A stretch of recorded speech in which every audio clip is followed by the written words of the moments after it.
নিরাপত্তা বাহিনীগুলো তারা যুদ্ধের চূড়ান্ত মহড়া চালিয়ে যাচ্ছে। যে কোনো সময় তারা পাকিস্তানে স্ট্রাইক চালাবে এমন ঘোষণাও আসছে।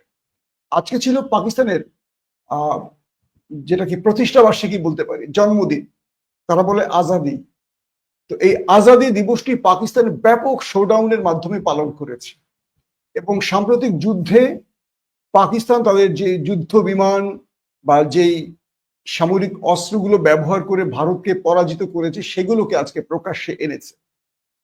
সেখানে দেখা গেছে J-10C-17 থান্ডার, F-16 সহ নানান অস্ত্র, এবং এমন কিছু অস্ত্র পাকিস্তান সবার সামনে উন্মোচন করেছে। অর্থাৎ ভারতকে মেসেজ দিচ্ছে যে তুমি আমার দেশে আক্রমণ করতে চাও তাহলে একবার এই দৃশ্যগুলো দেখো। এবং পাকিস্তান জনসম্মুখে যে অস্ত্রগুলো এনেছে, এর আগে পাকিস্তানের সামরিক অস্ত্র ভান্ডারে এগুলোর নাম আমরা শুনিনি।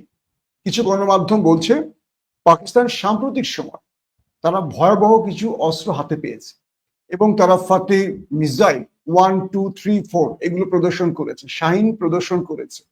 কয়েকটি সূত্র বলছে যে তারা চীনের তৈরি 35 পঞ্চম প্রজন্মের যুদ্ধ বিমানেরও মহড়া দিয়েছে। এই বিষয়টি আমি এখনো চূড়ান্ত হতে পারিনি, হয়তো রাতে আপনাদের জানিয়ে দিব। তবে কয়েকটি সূত্র দাবি করেছে যদি এটি পাকিস্তানের হাতে চলে আসে তবে ভারতের জন্য সবচেয়ে বড় দুঃসংবাদ, কারণ পঞ্চম প্রজন্মের যুদ্ধ বিমান এখনো ভারতের হাতে পৌঁছয়নি। কিন্তু চীন যেটি তৈরি করেছে পাকিস্তান এটি অর্ডার করেছে।